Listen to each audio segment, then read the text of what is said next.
I'd like to discuss the absolute worst ice cream you can eat and the best ice cream that you can eat. And yes, there are certain ice creams that are healthy, and I'm going to share a great recipe with you at the end of this video. I think I would be an expert in ice cream since I used to eat a lot of ice cream. I remember for 1 year, I ate 1 pint of Ben& Jerry's ice cream every single night to be able to sleep because I had insomnia really bad.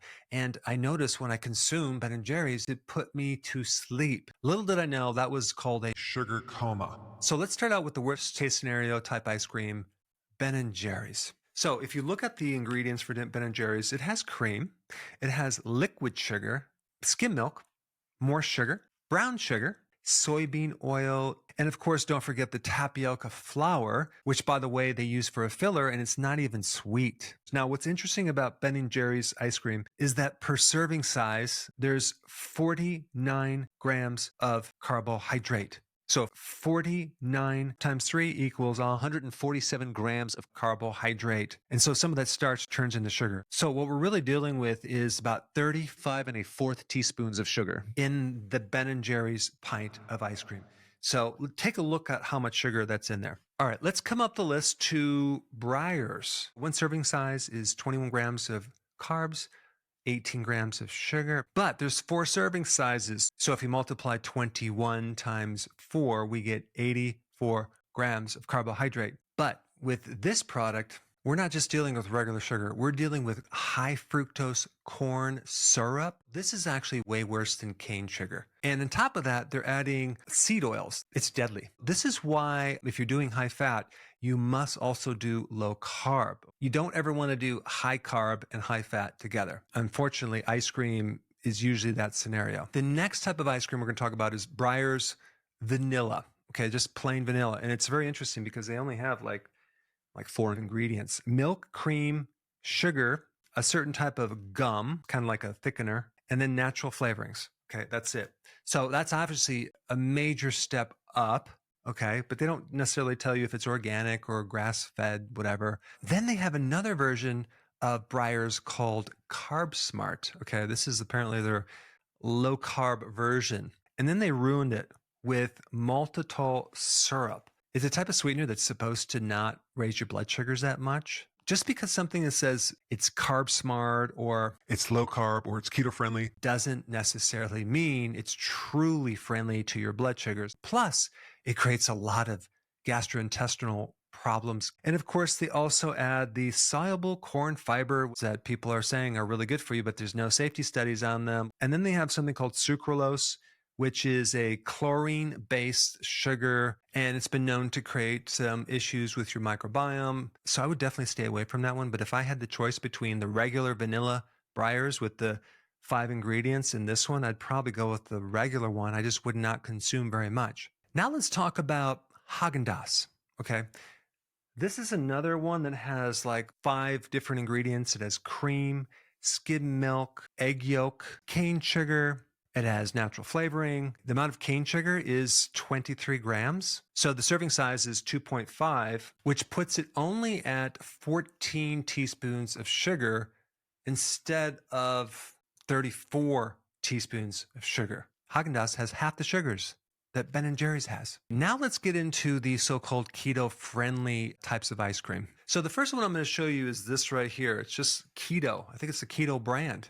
It says it's keto-friendly. It only has 3 net carbs, and the serving size is 3. There's a total of 16 carbs. But now let's just look at the ingredients. We have cream, water, egg yolk, erythritol, strawberries, and then of course they have the soluble corn fiber as well. And the thing about this one, it has 10 grams of sugar alcohol for 1/3 of this.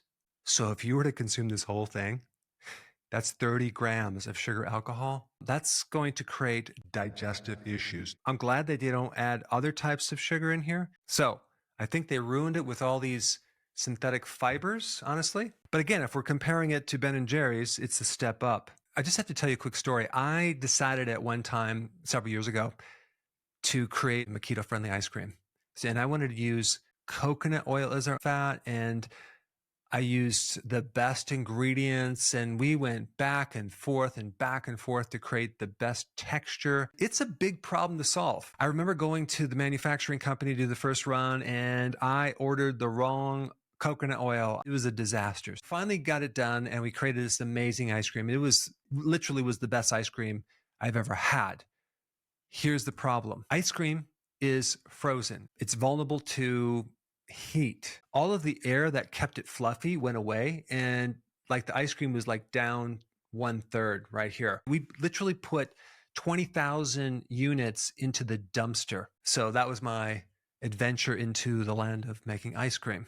All right, now let's talk about Rebel. Rebel has 0 grams of sugar per pint. So what's in Rebel? Cream, erythritol, egg yolk, chicory root fiber, milk protein isolate, carob gum, and monk fruit. Now, those aren't bad ingredients. So this would be fine to consume. Now let's get into this one called Simple Truth. But this is not even ice cream though. This is frozen dairy dessert. And the reason they have to call it a frozen dairy dessert is because it doesn't contain at least 10% of the milk fat. Look at these ingredients. The first one is inulin. Anytime you have anything as the first ingredient, that's like the majority of the product, which is automatically going to raise red flags to digestive problems. And then they get into allulose, which I do like allulose as a sweetener. Then maltitol. You want to stay away from that one. That's going to just create bloating and gut pain. Then it has erythritol. Then it has milk protein concentrate, coconut oil, gar gum, monk fruit, and stevia. This has 28 grams of carbohydrate. It has 8 grams of fiber. That's 30% of this is fiber. But check this out. The sugar alcohols come to 13 grams times 3 as the serving size equals 39 grams of sugar alcohol. You do not want to consume this whole thing in one sitting because you're going to be on the toilet, okay? So as you can see, there's different levels of badness with ice cream, and you cannot trust just something that says keto friendly, carb smart. You have to read the ingredients. I mentioned a couple that were okay, but I think the best thing is to make your own. There's 2 different versions of this, okay? You have the version for the person who really wants to be low carb and they want to be truly keto friendly. That recipe would be heavy cream, egg yolks, allulose, a pinch of sea salt, vanilla flavoring.